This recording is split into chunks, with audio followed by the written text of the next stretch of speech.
This will sound weird, but I just find that I love these women. I don't know them, but I love them. And because they haven't been loved by the people that should have loved them, should have cared for them, should have protected them, I feel that I want to take the place of whoever should have done that. So it's a very, very sad thing to deal with. As a police officer, you know, 30 years I've been investigating crime, and I've learned to compartmentalise. You know, you can't bring your emotions home all the time. You can't think about things all the time, but still you do. Still you do.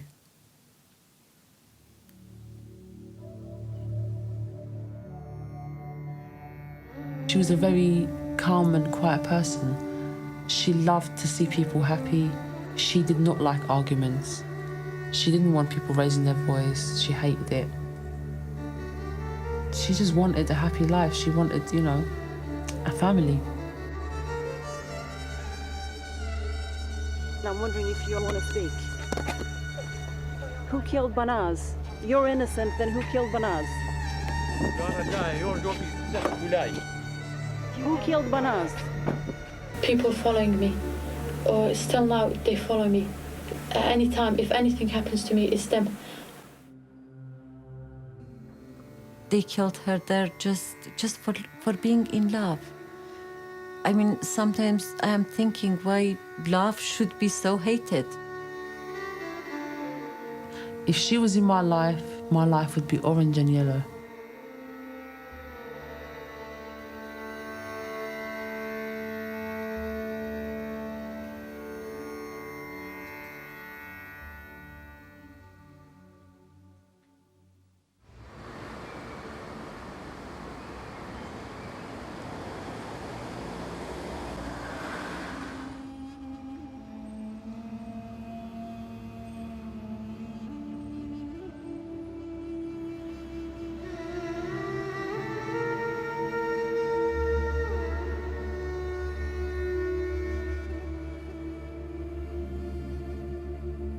Banaz lived here. A young Kurdish woman in London is the victim of a so-called honour killing. Coming up, the crime her family says she committed that led to... Banaz disappeared in 2006. Banaz was a caring, loving young woman with the whole of her life in front of her. And that life has been brutally cut short by the very people that should have loved her and protected her. Caroline Good led the search for her body and her killers. All that is left is a few fragments of her life. I've never seen a photograph in that house of Banaz. There's not a single photograph of Banaz on display. I guess they don't want to remember her. My take on that was that they simply wanted to erase her from the earth and therefore to be no trace of her. Banaz's family tried to erase her because they thought she'd brought them dishonor.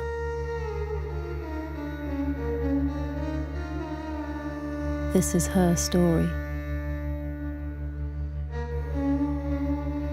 She was born in Iraq in 1985. She had a brother and 4 sisters. She had a nickname, Naska, means softness, like delicate. You know, like how a newborn lamb, yeah, like soft baby, or yeah, delicate flower, yeah. That was her nickname, Naska. Bekal is her older sister. She wears a veil, not because she wants to, but because she has to. She lives in hiding because she testified against her own family. She agreed to give us an interview to preserve Banaz's memory. She had long eyelashes, hazel eyes, she had apple cheekbones, she had this heart-shaped face. She had the most gorgeous dumpling chin, like she had a little dimple in her chin. She was beautiful. I mean, you could look at her forever.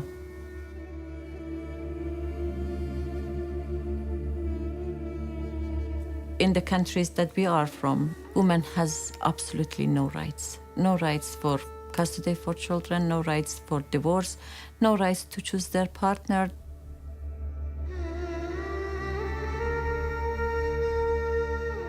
Part of this control is the control of their sexuality. For the sisters, they started early in life. I recall I was about 8. My dad and all the men was all going out of the house. My dad took a different jacket or a coat with him, and I thought, why didn't he take this one? So I see this bottle of alcohol sticking out of it. I took something else out. It was a big bundle of cotton wool and a big blade, just a raw blade. Half an hour later, I hear screaming from my grandma's bedroom, and my sister was dragged to that room. She was stripped, waist down, and they performed that on her. While you're awake, not sedated, no numbness, no nothing, just flesh just cut off you. Me and my cousin, as soon as we saw that, we ran as fast as we could. I did not want to go into that room. Apart from the youngest daughter in the family, all of the other sisters were circumcised. You wouldn't imagine that needing to be done. And then it was my turn. I was fighting. I did not want to be going through that. As she's gone to cut me, she's turned to look where the alcohol bottle is, and she's cut me so badly. It's one of those things that you wouldn't wish on your enemy. Apparently, it's done to keep a woman so you don't feel sexual, and they're trying to basically stop you from feeling that way.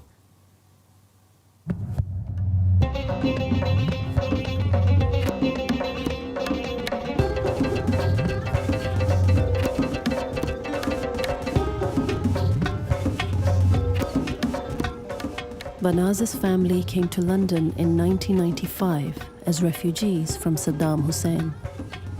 She was 10 years old.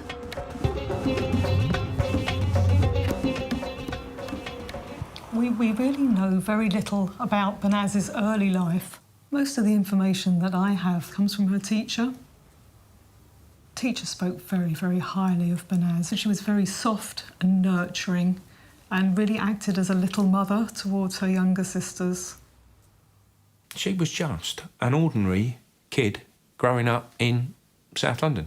She had to struggle with different culture, home culture, British culture, and she had all her life ahead of her.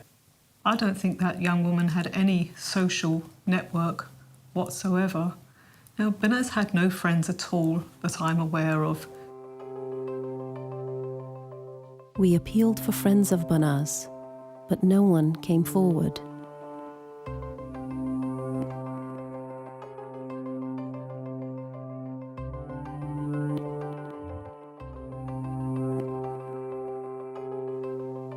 Banaz's father is Mahmoud. He's the eldest of the brothers, and Ari is a younger brother.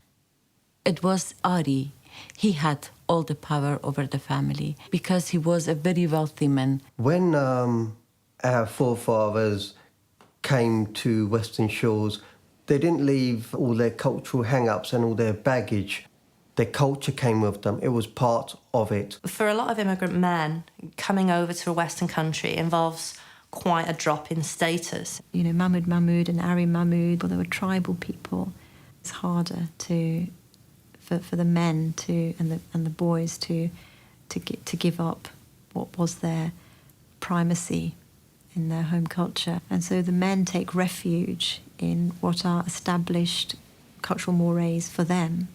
And this can lead to a kind of intensification of this need to retrieve some kind of dignity from keeping control of their sisters, of their wives. Bekal wanted to live life like any teenager. But soon she ran into trouble with her father. I wasn't allowed to have my nails long. I wasn't allowed to pluck my eyebrows. You know, perfume. all of those kind of things. Women have much more autonomy here. Women deal with that well because, of course, it gives them something they've not had before. But for the men, it's much harder because the women who would unquestionably obey them in the past perhaps don't have that attitude in the same way. And certainly for the generation growing up, it's much more difficult because all their friends, what they see on the television, all cultural influences tend to suggest they should have autonomy and the power to make their own decisions. And then, of course, their family structures are the opposite of that. I was getting a lot of beatings, I have to say. It was a lot of nasty beatings, you know. I left home when I left several times, but the first time I think I left, I was just under 16. Mahmoud had tried unsuccessfully to persuade her to come back to the family home. He was seen to lose face within the community because he couldn't control what his daughters were doing. I don't think we really understand, as Westerners, what it's like to have a big collective family, to have a family name, to have a family reputation. We're a very individualistic society. The family name is like a brand. And it's about your reputation. It's literally about your face, how you are perceived by others. If they have a woman that doesn't conform, then that is going to impact upon them. They might be cut out of the economic life of the community. They might not be able to shop, they might not be able to trade, because their behaviour reflects not upon themselves, but upon everyone around them, upon the whole collective, the whole family, the whole community. In 2002, the family tried to restore its honour. When I left home, I still kept in contact with my brother. I would call him every now and then. And I remember this particular time when I called him, he was very persuasive. He was very, adamant that he wanted to meet me. He lured her to a remote location and he got her to carry a suitcase, walk along that path in front of me, don't turn around, don't look at what I'm doing. And he just hit me over the head with a dumbbell, a single arm weight. He put his arm around my neck, lifting me off my feet almost. Me panicking, I started moving around, trying to get myself free from him. I bit his arm in the bend of his arm, and he let go, and then I dropped to the floor. He's trying to drag me by my feet on my back, and I kicked on his knee, and he let go of me, and I stopped him. I said to him, look what you're doing. You're actually trying to kill me.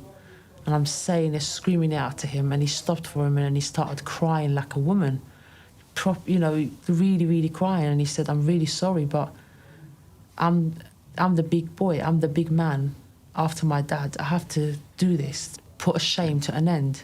That is exactly his words, actually. And he told me that my dad actually paid him.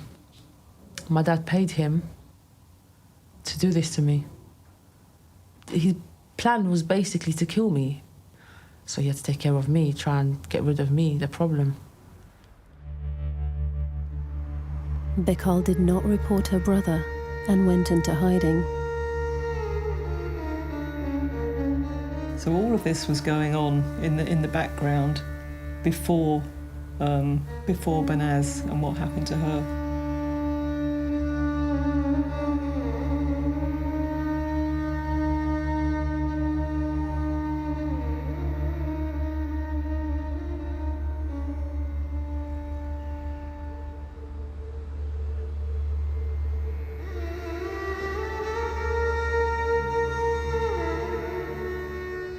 At the age of 17, Banaz was married. His name was Ali. It was an arranged marriage, a man that she'd only ever met on one previous occasion. And he was literally just off the plane from Iraq.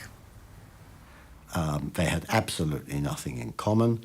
He was illiterate and very strongly adherent to that Kurdish culture, so what she would describe as very old-fashioned. These societies are traditionally patrilocal.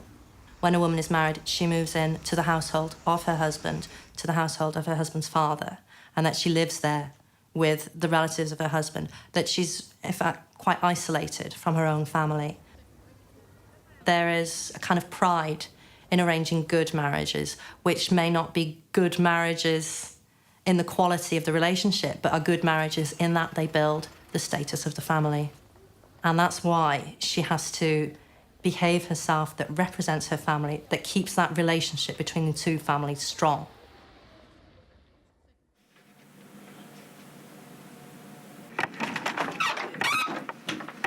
Have a seat wherever you sit.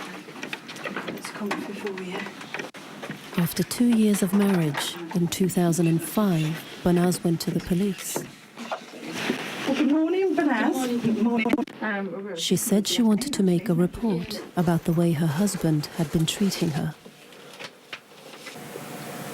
So describe your relationship then from the very early stages through to when things started to go wrong for you. He was just like he was thinking like in 50 years back. Like he was a strict husband.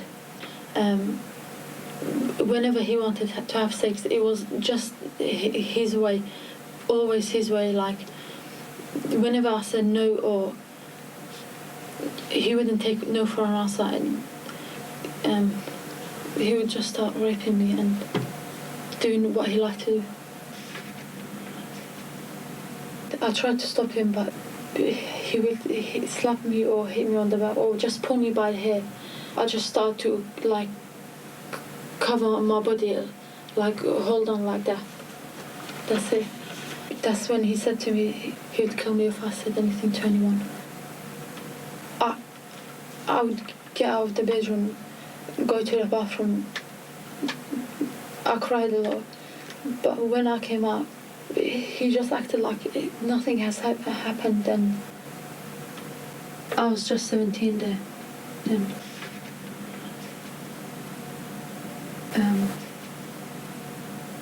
some of the times it was in the living room that he raped me, or in the bedroom. I didn't know if this was normal in my culture or in here. I was only 17, so I just let him do what he liked. Whenever he raped me, it was like I was his shoe and he would wear it just whenever he felt like it. Ali had told me to, if anyone had seen me, just tell them that you fell in the bathroom. He made me believe that my family had loved him more than they loved me, and if I ever told anyone that he would kill me, or that I've got no family around me and they're far away from me, so he could do anything with me as he liked.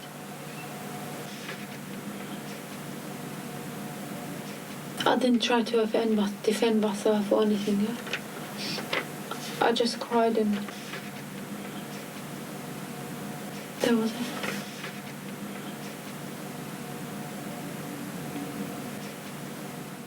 After I left her, I went to visit her, and I did say to her, I said, you know, you look run down. And she said, yeah, I'm not enjoying my life.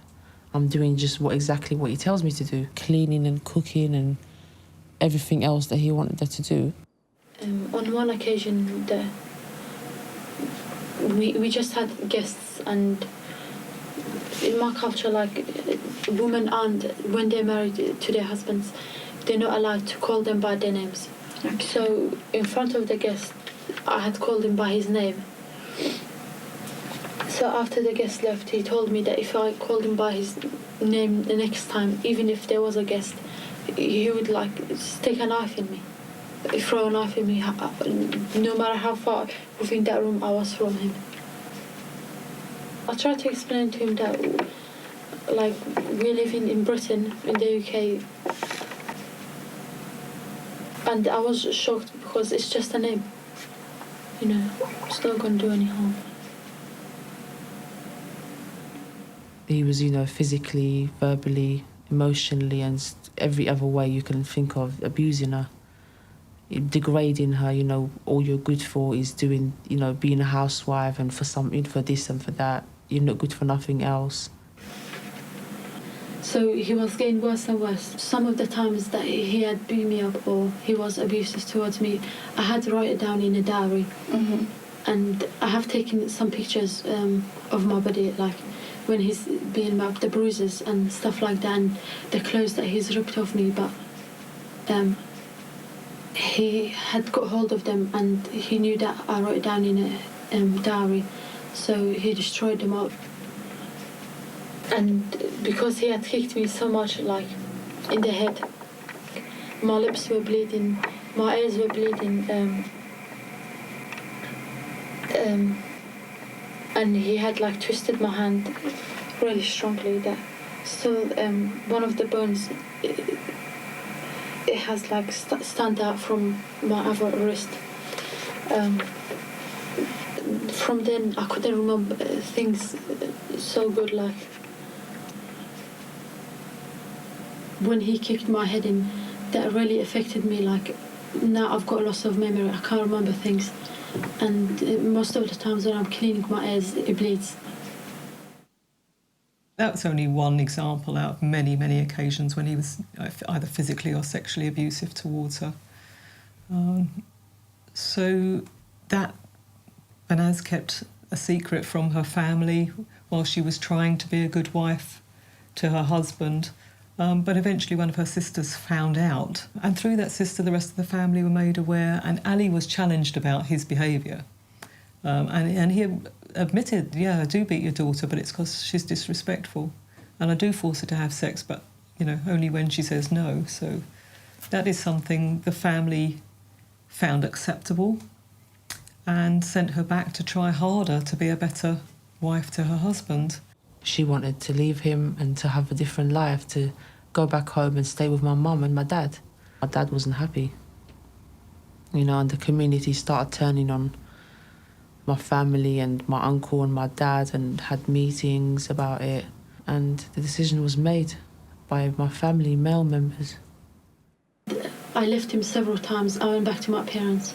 But because for a Muslim female like me, it's very hard to get a divorce, and so I had to go back to him several times.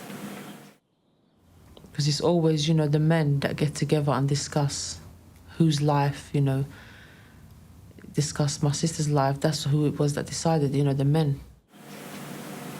I was brainwashed into, like, it would be,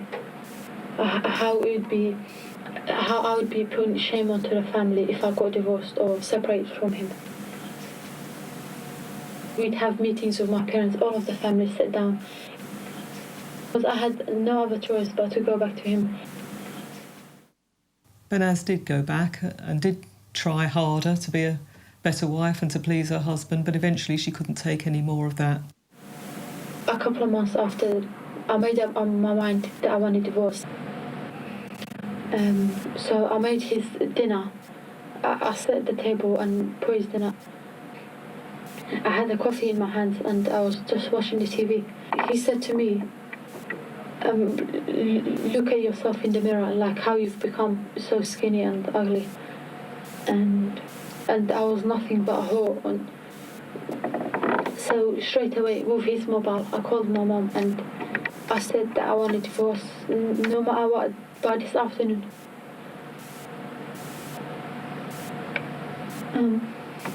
I was really angry, shouting down the phone. And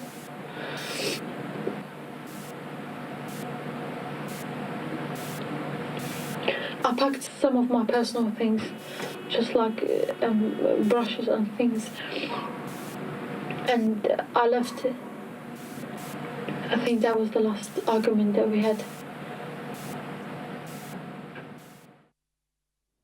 She just had enough. I think it was just a time for her to just leave it all and just, you know, get away from that. But of course, leaving your husband in my culture is not allowed. It's the worst thing to do for a woman. In interview, Mahmoud described him as the David Beckham of son-in-laws. He really thought very, very highly of Ali Abbas, even knowing what he had done to his daughter.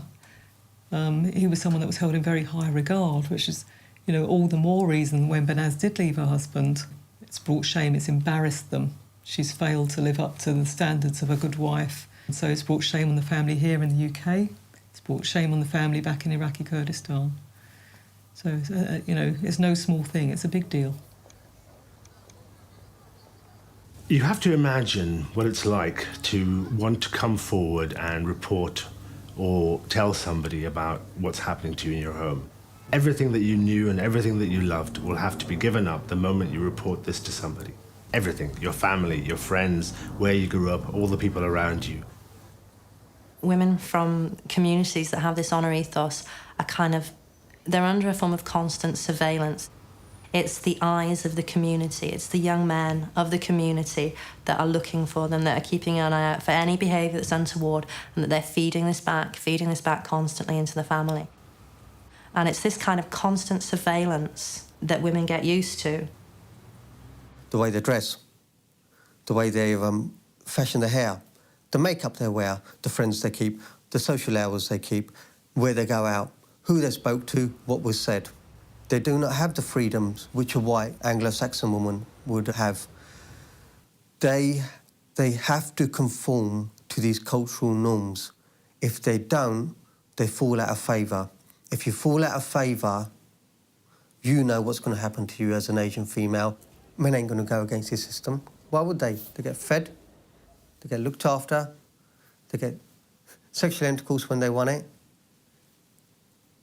They got everything on the table for them. I've certainly seen lots of young people who I thought would be really enlightened and really educated actually do hold these views. And I've tried to think about why that might be, and a lot of them are really confused. There's an identity crisis here. They feel they don't belong, and they think that they need to be traditional Pakistani or traditional Middle Eastern to give them an identity, and with that comes the customs that those areas used to have. One boy told me that he wanted me to realise what he was feeling, and he said, yeah, man is a piece of gold and woman is a piece of silk, and if you drop a piece of gold in mud, you can wipe it clean, but if you drop a piece of silk in mud, it's stained forever. And his perception of women was that they're tainted. They are forever tainted. They think that allowing girls their own choices is somehow diminishing the honour of the family.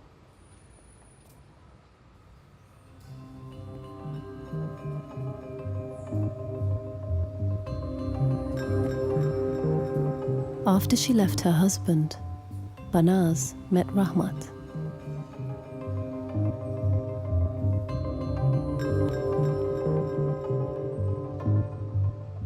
I think Banaz suddenly found a lot of freedom and a lot of joy and a lot of pleasure in meeting Rahmat.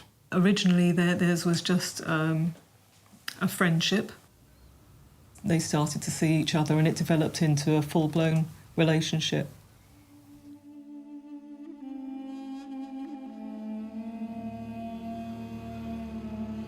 Rahmat, he's a lovely guy.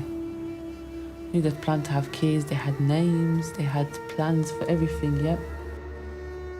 The police recovered dozens of texts between Banaz and Rahmat. She contacted him every morning and every night, just before bed.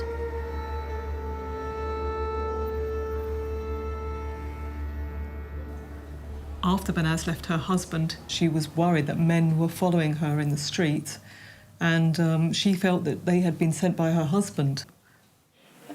I recognised one face, and he hasn't come to my house ever, but I've seen him on occasions, on weddings and that. And even now, when I go out, I mean, one guy, as soon as I came out of the house, he was following me with a car. I heard someone calling my name in my language. So I turned around and he told me that he should give me a lift and I should go into his car. And I said no and just put my head down and keep walking. So that day he was just following me. People following me. Or still now they follow me. And that was the main reason that I came to the police station. Okay. That in the future or at any time, if anything happens to me, it's them. If ever you're worried or afraid for your own safety, you must contact us straight away. Yeah. All right, I don't want you worrying, when we can get somebody out. Even if it turns out it's been nothing, at least, for your own peace of mind. Now that I'm giving this statement, what can you do for me? You've given us lines of inquiry that we will need to follow up. Okay. But we will let you know of what's going on as it's happening, really, just so that you're kept informed and up to date as to what's going on. Okay. By going to the police, Banaz was putting herself at great risk. But after her death, a police complaint inquiry found no evidence that the police had made any effort at all to trace her husband or to investigate her case. It took the police 3 months just to write up a statement. This was one of 5 occasions that Banaz went to the police. People following me, or still now they follow me. They missed all the signs that she was in great danger. Anyone who's at risk, the first people they call is police. And she called them so many times. If they believed her, if they wanted to help her, she could be alive today. Now that I'm giving this statement, what can you do for me?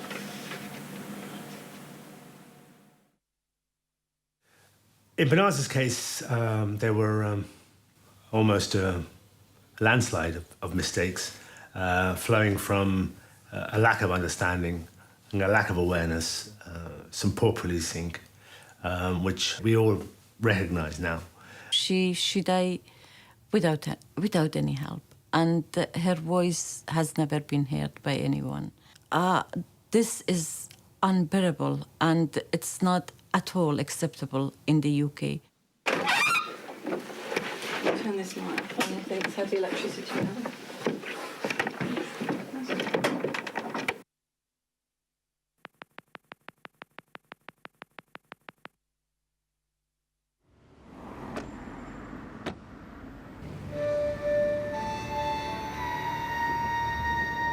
Banaz and Rahmat kept their relationship secret. But in December 2005, they were spotted here, outside Morden Tube Station.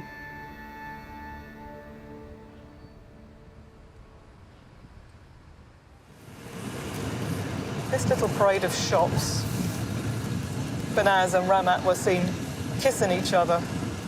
It was outside the tube station, which is just down the road here. Very quick to put the phone call into the head of the family, guess what I've seen your niece doing? And that was what triggered the whole thing. And following that, there was what I would term a council of war at the home of Ari Mahmoud, to which the men of the extended family were invited, and a decision was made there and then. It was being orchestrated by the uncle, who was a stronger character than Banaz's father, and uncle in turn had said to the younger members of the community, what I want you to do is to kill Banaz. Shame, embarrassment, or dishonour. Any of these 3 notions can lead to honour-based violence and can also lead to honour killings. The thing about honour killings that makes them distinctive from other forms of violence against women is that they tend to have a very collaborative nature. They're a collective crime. It's not your crime of passion, you know, it's not something that you spontaneously thought you could do something about. We're talking about organised crime, men sitting around a table who decided that she must die. That's how conspiratorial it was, that's how deep it was. These families are very large, they're very interdependent. It can be seen as a necessity to sacrifice one for the sake of all the other members of that family.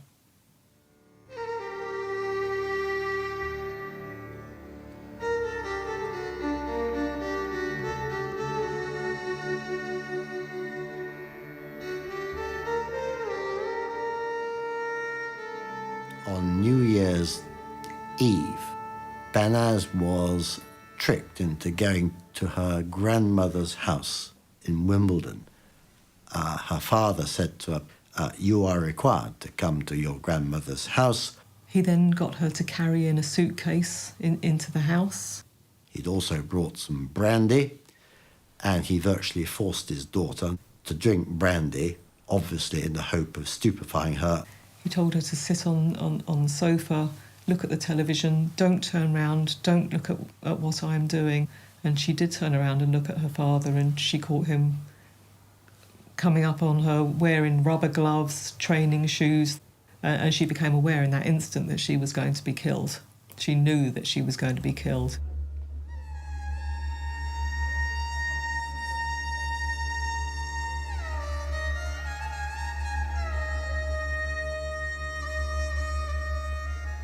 He is touching her neck.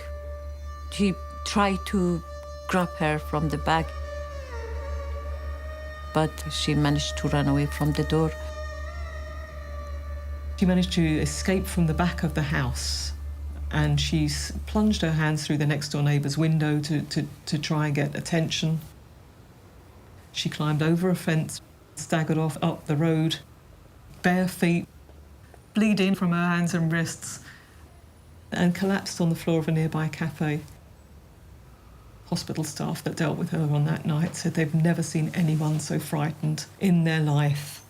Ramat was contacted, and Ramat had the presence of mind, whilst Banaz was lying on a hospital trolley, to ask Banaz to tell him exactly what had happened, and at the same time he was recording on his mobile what she had to say. där kalletsin sigdir farsosin akhatna farso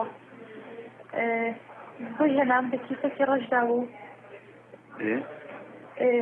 بويلك المو كيف كان قصو لشيكو بخوا ورده نيو فردسان حمودا درابو تاريخ بو هر تلفزيون تاعو كرابو كان سعودي دوبار شخش هاتو كالك رشي لبربون إيروبوك بس كشف شيء لا كشوا دابرو مدري أيش سيدان خوتي أو الشام دانش ما حتى أوتو يجرا كذي هدي برا زار هذا هم لبرجاكي كر أي دستف باكارن اللي ليش كيو ببصير خليت جو بيدا خلاص متفاصيل. There was a woman police officer who disbelieved her completely. And she said, I believed it was just a girl who'd drunk too much, thought she was going to be in trouble, and therefore was making up this story. And later, this same female police officer, she informed Banaz's father that she had raised this complaint against him, which, of course, ran horrendous risk of placing her even worse in danger than she had been before. They went to her home to interview her in front of her family, and taking a statement of a woman that she's complaining against her own family in front of her family is just ridiculous. It was a real failure of education, if you like, failure of training, and it was a shame in a police officer to find that. I think the hardest thing was that when she actually gave evidence, she was determined, as much as she could, to stick by her original account, and she wouldn't even... maybe it's difficult, because if you're a police officer, it's hard to stand up in court and say, maybe I got that wrong. It's hard, isn't it? On the other hand, it was clear she had got it wrong.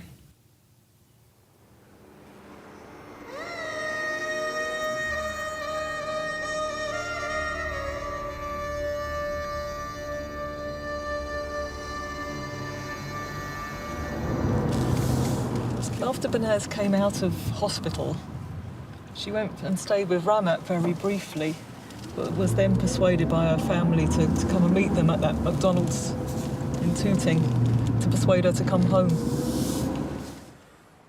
Banaz had said something along the lines of, if I run away, I'm dead. If I go home, I'm dead.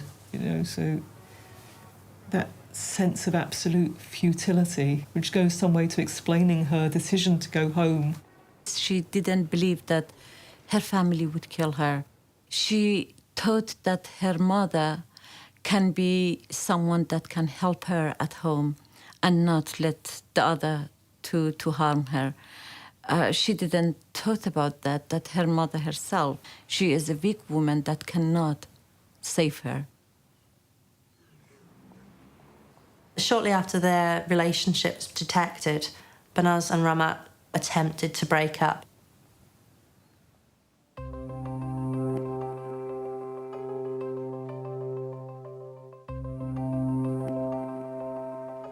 It didn't last. They weren't able to keep away from each other, so the relationship continued despite them both at this stage knowing that they were at risk.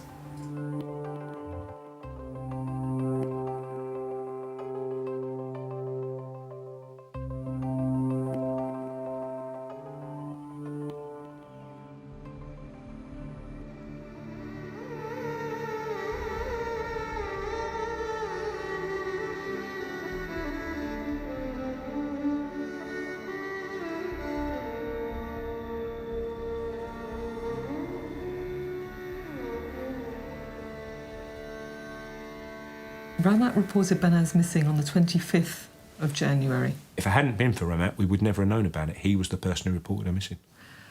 I was on call. It was my first week in charge of that team, and I had a phone call from a local detective inspector who was worried about one of his missing persons. Although it was only fairly scant detail that he was actually able to provide at that time, it was obvious from the outset that this was potentially a very serious situation. And my job really was I was the intel sergeant, so my job was to deal with all the intelligence that we gathered. I was part of Team 16 over at Lewisham, and I became the case officer. I was one of the detective sergeants. Not a single member of the Kurdish community helped us. We didn't get any positive contribution from the community, and there must have been dozens, if not hundreds, of people that knew what had happened to Banaz. We encountered quite a wide scale of attempts and conspiracy to pervert the course of justice. Young men who made false statements, people saying that she was alive when in fact she wasn't. There was lots of work that went on, and lots of red herrings, lots of things where we were looking at things, and it would take us a week to eliminate that line of the inquiry. In involving themselves in it, that's enhancing their own image within the community. There were over 50 people involved to some degree or another in that murder. I think we found out within a couple of days of the investigation that Banaz had an older sister called Bekal who was estranged from the family. She wasn't living at the family home. I had the police knocking on my door, asking if they could come in. And they said to me, "It's about your sister. Your sister's gone missing." So when they said to me she's gone missing and my family don't know, I knew that wasn't true. I knew that was not true because I just knew in my heart that, it's to do with the family members, the men. I knew it. And in early March, someone from the Kurdish community had found Bekal, and she had had a phone call to say that she was going to be the next person to be killed. The risk to her was obviously phenomenal. We knew that people had traced her telephone, people knew roughly what area that she was living in, and we actually moved her from house to house to house at one point, just trying to keep her safe, to stop people finding her.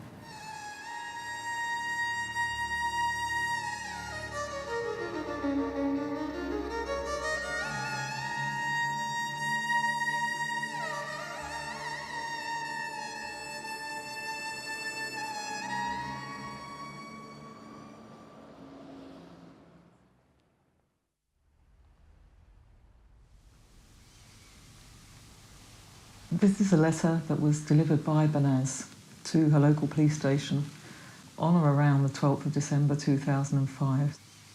In it, she has given details of people that she has heard were going to be responsible for killing her.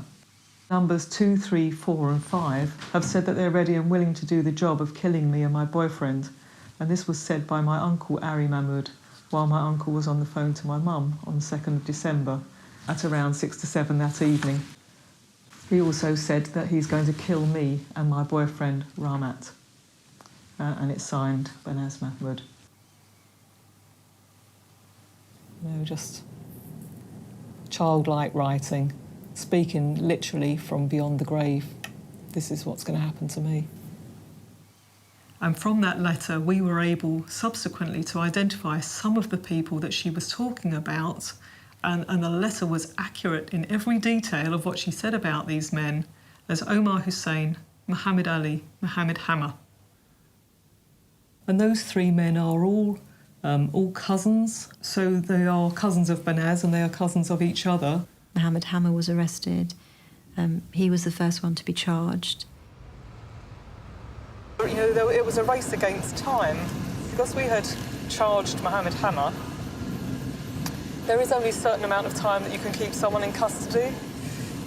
And we still hadn't found the body. We couldn't even prove that Banaz was dead, much less that Muhammad Hammer had been the one to kill her at that point. So the race was really on to find to find Banaz's body. And the Mahmood family were showing no interest in this investigation whatsoever. They weren't ringing us up and saying, have you found my daughter yet? Or just absolutely no interest. Even when we were dragging the lake opposite their house, you know, no one came out or, you know, just no interest whatsoever. It's just such an absolute outrage that this girl is missing and nobody cares about her. She was a completely innocent victim, and I think those things hit home, and you always do things for the victim's family. Is one thing we always, you know, we always try and serve murders for the victim's family.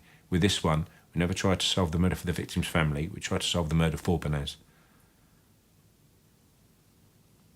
Because, you know, that she didn't have anybody else. Her family had killed her. The two Mohammeds followed a really strange pattern of behaviour in that their telephones were showing that they were coming back down to London, toing and froing between London and Birmingham. Mohammed Hammer's car was a hire car. The GPS, or the equivalent in his car, meant that there was a record of every place it had been, and the police just sent up a helicopter to hover around the area where the cars had been parked. We got some information about there being a freezer over the grave.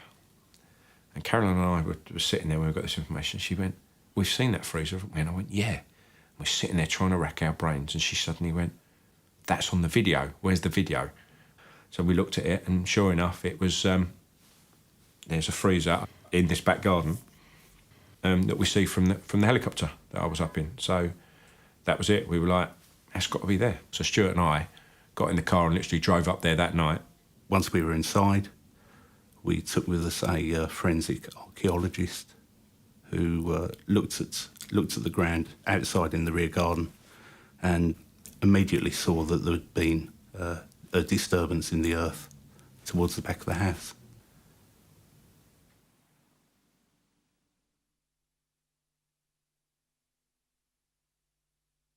She was in a fetal position. She was curled up like in a fetal position, which is somehow, I don't know, that somehow for me makes it even worse, that fetal position representing a child, almost like a child in a womb being in that suitcase. And the whole tragedy about this case for me is about that child-parent relationship that's gone horribly, horribly wrong. That poor young woman's body in that suitcase. I had a knock on the door, and it was my family liaison officer. But she won't speak to me until I sit down and have a friend there with me, and just tears just floated out. I couldn't control myself. I wanted to just be out of my skin, just die. It was, you know, they said to me they'd found my sister buried in a suitcase, 6 foot down, and water pipes had broken while they'd put her down there. So it was quite severe, the situation, you know, it was quite horrible. It just shattered me into pieces.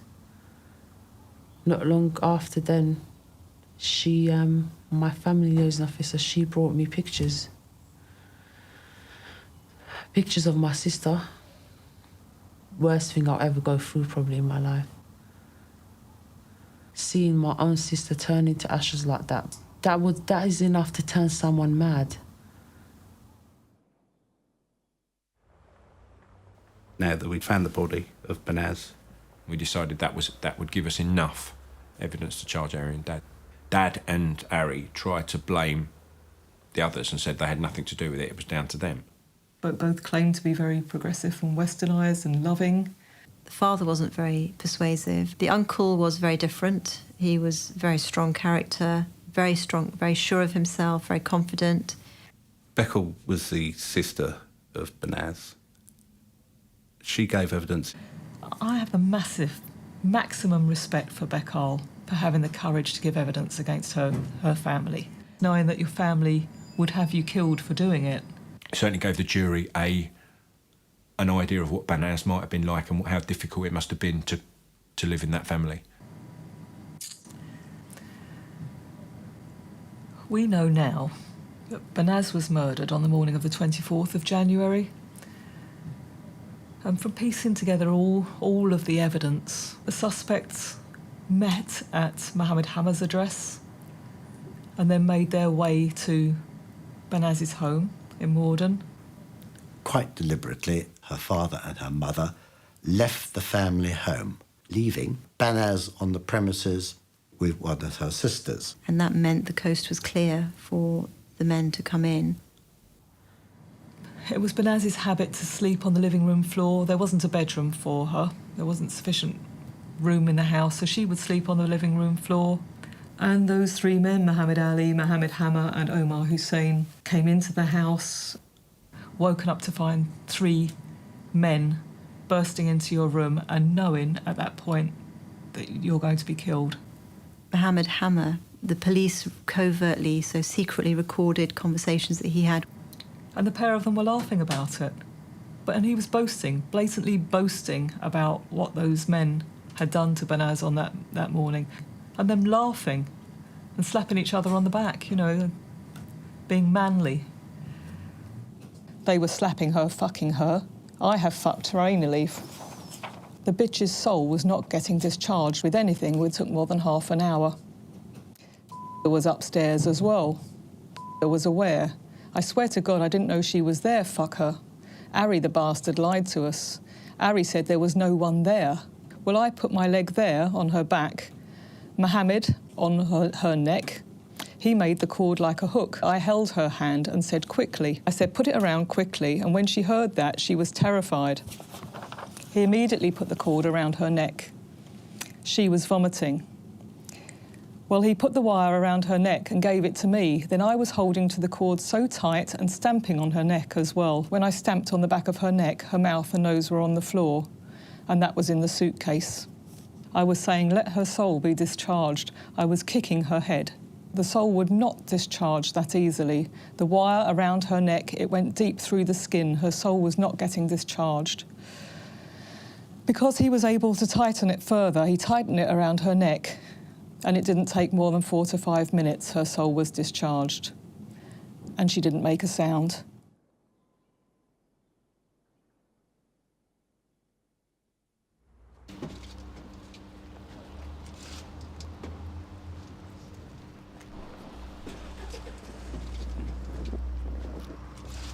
So, do you agree to speak?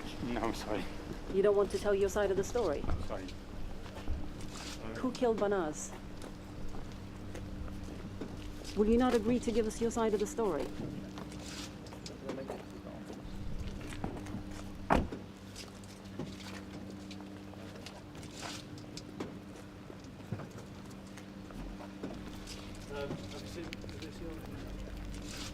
I'm doing a documentary about your case, and I'm wondering if you want to speak.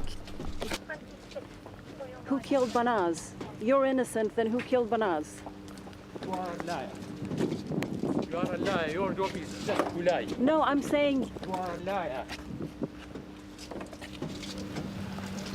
Who killed Banaz?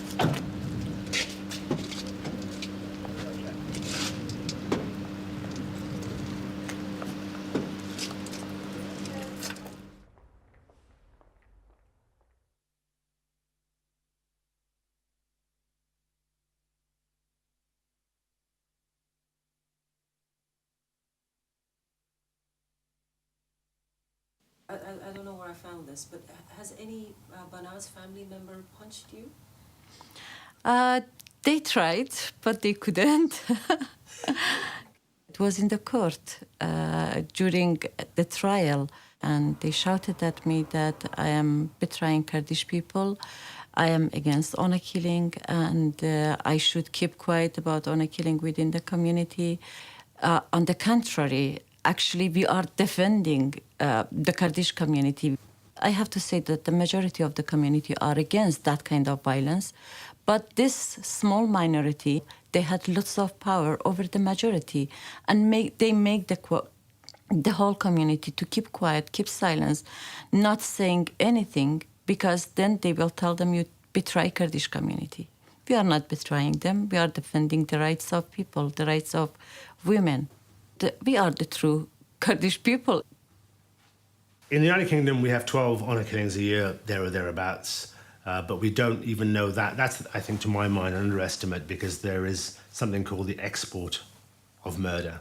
Or there are cases in which a victim is taken abroad and killed abroad, and they won't necessarily figure in prosecutions that we do. So that's a dozen. The United Nations back in 2005-06 estimated 5,000 honour killings a year worldwide. There's definitely a lot of honour-based violence occurring in Britain and in Europe. To say these are the tip of the iceberg is not just to say there are plenty more going on, but that even beneath that there's honour-based oppression where they don't even rebel, but where they kind of willingly will sacrifice their own aims and their own goals to those of the family, to those things that their parents have chosen for them. Generally, when a child goes missing, who is it that reports the child gone missing? The family. But if the family are the reason why the child has gone missing, you're not going to get a report. You're not going to know that child is missing. We have no idea. What we do have is a significant underestimate.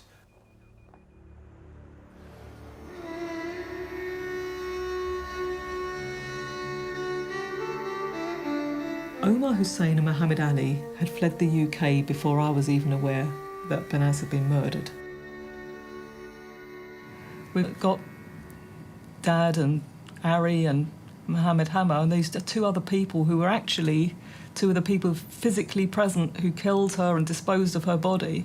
And to think that they had gone off to Iraq and getting reports back from people saying that they were boasting about their actions in the cafes there, I think you're not going to get away with that. You're just not going to get away with that. It was shameful that there were people, those two individuals were able to celebrate publicly their involvement in Banaz's murder in Iraq. No one could get away with murder. Not when we know who they are. That's just not acceptable. Banaz was part of us. You know, it just drove us on. Let's push the boundaries. It's never been done. Let's get them back from Iraq. Right, how are we going to do that? Don't know. Omar Hussein was virtually beyond the reaches of the law there. He could do pretty much as he wanted because his family are so powerful there. He was being housed with his brother. His brother was quite a senior police officer over there. And our information was that he was being sheltered. I think over there a lot of people felt that they hadn't done anything wrong. So I think a lot of people felt Omar Hussein and Muhammad Ali shouldn't be extradited to Britain because what they did is right. They believed that because she brought dishonour, then she should be killed. And why are the British interfering with it? Eventually, it transpired that he had an argument with one of his brothers, and that brother shot him in the leg with an AK-47, and he was arrested once he was at hospital.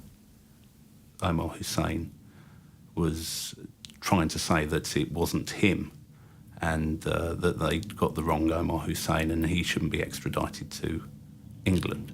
Therefore, we had to go over there. We did follow them to the ends of the earth, really. You know what Caroline's like. She doesn't stop, so...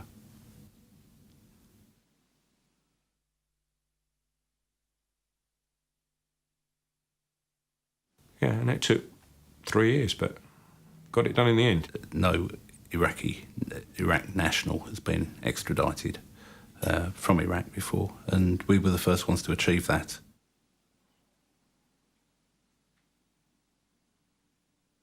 There are plenty of people around the country who tell me that they are actually wary of stepping into this minefield because they see it as a minefield.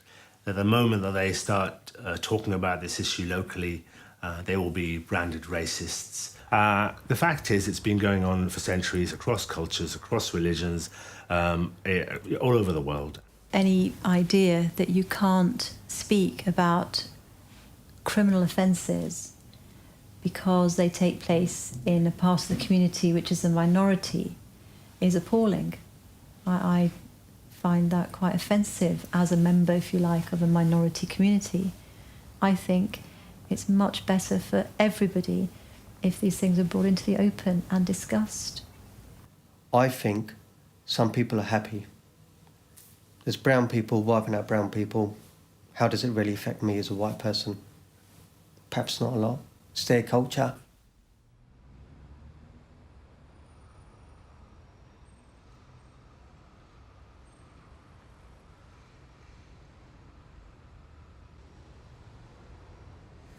I go and visit Banaz's grave from time to time, and I'm not sure how many other people actually do that.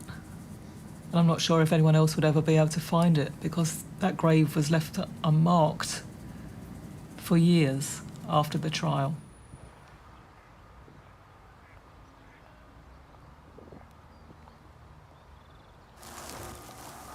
Right, it's round here somewhere, and I'm...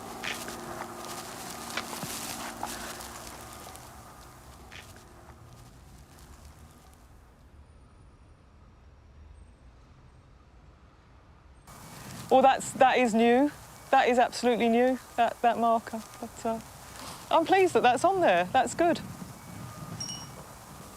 Of course, what the family wanted was to wipe her name off the face of the earth.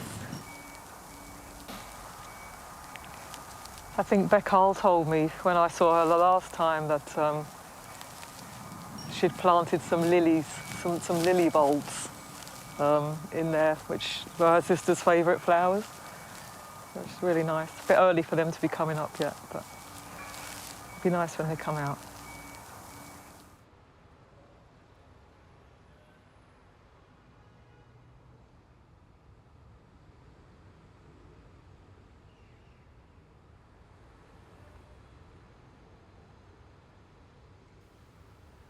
It's my opinion that the best way to curb honour killings is through education.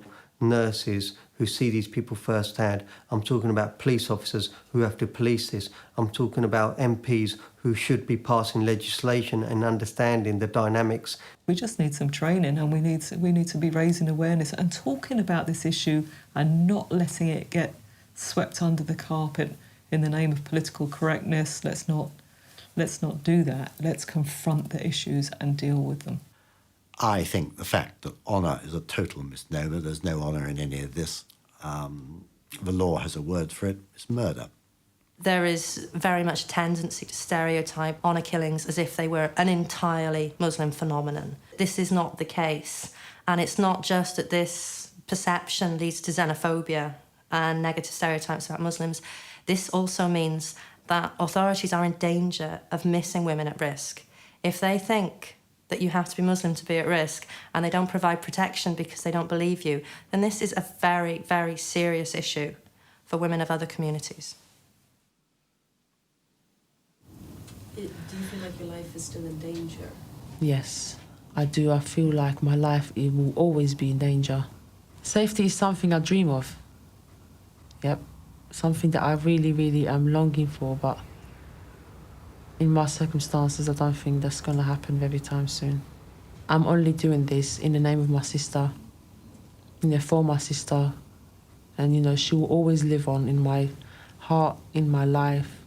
I certainly felt that we had become surrogate parents, because we didn't feel that she was loved by her own parents, that we took over that parenting role. But, and that doesn't mean that we were too close to the investigation. It just meant that we were showing her love and respect, and that someone should love her, someone should care. So we did, and we still do. I want people to remember Banaz as a loving, giving, warm young woman who did nothing wrong in her life other than to love someone that they disapproved of. That's how I want her to be remembered.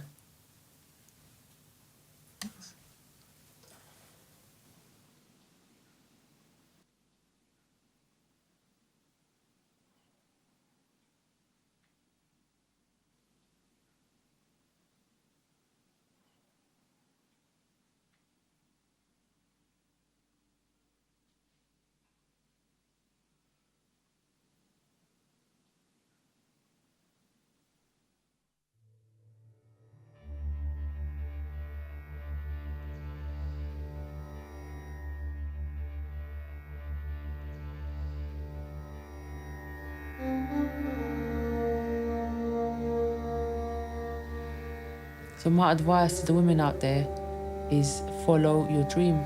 Leave home if you need to. Leave the area you're in if you have to. If your parents can't stand by you and love you and care for you, respect you for who you are, then you take your life away from them and you have a life. I think one of the things that so many women are really scared of is the isolation. But the isolation has to come or there's no happiness. I have been there, and I'll tell you something, I left home at just under 16 years old. You make friends that once you've left home, when you make friends that are there for you for life, and that's what you have to replace your family by. If your family can't be who they're supposed to be and be your family, then you make your own family. I am glad I left home, because if I was at home now, I wouldn't be at home, I would be in the back garden buried. I'm lucky I'm even here.